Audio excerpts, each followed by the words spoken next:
Bonjour, chères dames, chers messieurs, chères demoiselles. J'espère que vous allez bien, où que vous soyez, à travers les quatre coins du globe. Alors, le Niger de monsieur Abdourahmane Tiani vient de prendre une décision très importante. Décision qui vient en quelque sorte répondre aux aspirations du peuple nigérien. Vous savez, depuis la prise du pouvoir par Abdourahmane Tiani et ses compatriotes, nous n'avons cessé de dire que Abdourahmane Tiani n'est qu'un simple notificateur. C'est un homme du peuple. Et toutes les décisions qu'il prend ou qu'il a déjà prises depuis le début jusqu'à présent, ce pas des décisions, disons, opportunistes. Non. Ce sont des décisions que le peuple avait besoin que son chef d'État prenne. Que ce soit maintenant Abdourahmane Tiani ou que ce soit un président civil. Vous comprenez? Vous savez, la différence aujourd'hui entre les militaires à la tête de l'État et les civils, c'est-à-dire, les militaires sont là pour le peuple. Et les civils étaient en quelque sorte là pour non seulement se battre, sauvegarder leur pouvoir, tout en se soumettant aux exigences de l'Occident. Et c'est ça la grande différence, au fait. C'est-à-dire, au lieu de se battre pour la souveraineté, l'intégrité, l'indépendance du Niger et de leur peuple respectif, eux, ils se battaient plutôt pour faire plaisir aux Occidentaux. Alors, on nous apprend que le Niger va réviser tous ses contrats militaires avec ses partenaires. Oui. C'est-à-dire que tous les contrats qui ont été signés autrefois avec le préfet M. Bazoum à la tête de l'État, ces contrats-là seront révisés par le CNSP. Et qui fait cette annonce? Naturellement, c'est le ministre des Affaires étrangères. Écoutez très bien, chères dames, chers messieurs, chères demoiselles. C'est très important. Nous sommes à un tournant très majeur de la vie du peuple nigérien. C'est-à-dire que quand on va sortir de cette situation définitivement et que les gens apprendront à respecter le Niger, que le Niger se fera respecter à travers les actes et non à travers le verbe, ça sera très bon pour l'image du peuple nigérien, autrefois marginalisé, autrefois considéré comme l'un des pays les plus pauvres du monde. Alors, écoutez bien, chères dames, partagez la vidéo dans tous les groupes possibles. Le Niger révisera tous ses accords militaires signés avec ses partenaires. Ce n'est pas les accords militaires signés avec les militaires d'aujourd'hui. Non, ce sont des accords militaires signés quand le préfet Bazoum était à la tête de l'État. Et pourquoi le CNSP va réviser ces accords-là? C'est parce que quelque part, il y a eu des manquements. Quelque part, il y a des choses qui ne vont pas dans le sens, n'est-ce pas, de l'armée, mais aussi du peuple nigérien. Et c'est là. Parce que si ces accords étaient vraiment des bons accords, que ces gens respectaient réellement ces accords, vous pensez que Abdourahmane Tiani serait aujourd'hui à la tête de l'État? Mais non. Il n'allait même pas rêver à cela. Voilà. Vous savez, tout ce qu'on fait dans la vie, on le fait à soi-même. Et on le fait pour soi-même. Tu fais du bon, le bon te revient. Tu fais du mal, le mal te revient. C'est ce qu'on est en train de vivre là au Niger.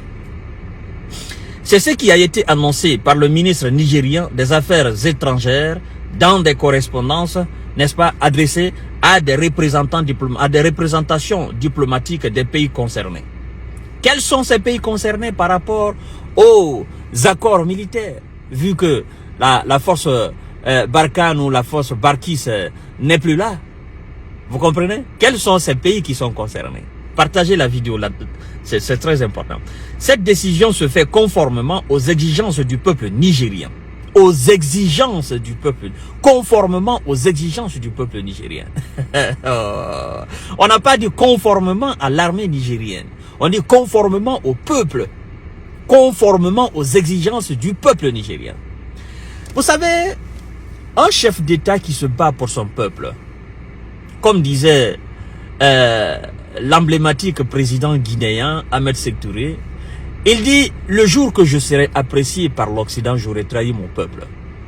Et en tant que l'Occident continuera à me traiter de tyran, de dictateur, de toute étiquette malsaine, c'est que je suis un bon chef pour mon peuple. C'est-à-dire que aujourd'hui, on est en train de combattre les Abdourahmane Tiani. On est en train de tenter de salir leur image. Et c'est là, nous autres, nous comprenons que, en réalité, c'est Abdourahmane Tiani, les Ibrahima Traoré, les Assimi Goïta, ce sont des bons chefs pour leur peuple. Parce que le jour qu'ils seront appréciés par l'Occident, sachez tout simplement que ils auraient trahi le peuple. C'est ça la vérité au fait. Alors, conformément aux exigences du peuple nigérien, précise la source, un projet de protocole d'accord, leur partenaire sera soumis pour insuffler une nouvelle dynamique à la coopération bilatérale. Voilà, actuellement, ce sont les États-Unis, les pays concernés. Oh, la sauce devient très très intéressante. Parce que là, on est en train de mettre tous les ingrédients pour que la sauce devienne très intéressante. Parce que les États-Unis sont considérés comme intouchables. Et vous savez, parmi ces pays, il y a un pays qui est en train de se démarquer actuellement. C'est l'Allemagne. L'Allemagne est au Niger, l'Allemagne est au Burkina, l'Allemagne est en train de renforcer ses coopérations militaires, sa présence, l'Allemagne est en train de tisser de bonnes relations. D'abord, il y avait de bonnes relations, mais l'Allemagne est en train de renforcer. Parce que l'Allemagne n'a pas voulu suivre bêtement la France. Chacun pour soi, Dieu pour tous. Ah, ben chacun se bat pour son intérêt. Chères dames, chers messieurs, chères demoiselles. Bon. Actuellement, ce sont les États-Unis, l'Allemagne et l'Italie qui disposent de bases militaires au Niger. Le contingent français a définitivement quitté le pays le 22 décembre. Récemment, le Premier ministre nigérien avait fait savoir dans une interview que son pays était prêt à collaborer avec tout partenaire sous une condition, notamment celle que tout allié de Niamey soit respecté, tout allié de Niamey doit respecter la souveraineté, a dit M. Ali Mamad Lamine Zeyn. Mais c'est cette question de respect de souveraineté et d'indépendance nigérienne qui a posé problème à d'autres. Nous sommes un pays indépendant et souverain. Tout se fera sur base du respect et considération de la souveraineté, n'est-ce pas? Du respect de la souveraineté et de l'indépendance nigérienne. Vous ne respectez pas cela, vous pliez, vous cliquez, clac et vous sortez de chez nous. Quand nous allons dans vos pays, ou quand nous signons même des accords, qu'ils soient maintenant des accords militaires, des accords économiques, nous respectons vos différents pays. Nous respectons vos souverainetés.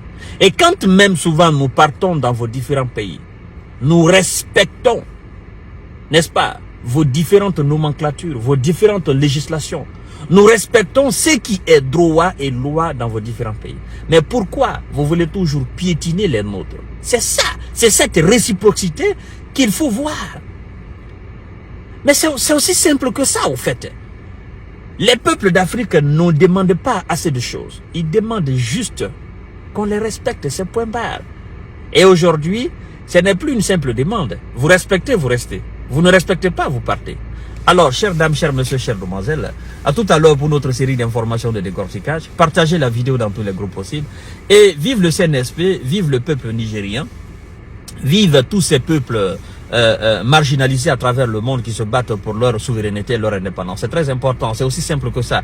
Parce que au même titre que les pays comme le Niger, le Burkina et le Mali, il y a des pays sud-africains, il y a des pays sud-américains, il y a des pays asiatiques qui se battent aussi pour leur indépendance et leur souveraineté. Voilà. Donc, merci beaucoup et partagez la vidéo dans tous les groupes possibles. Restez connectés et partagez.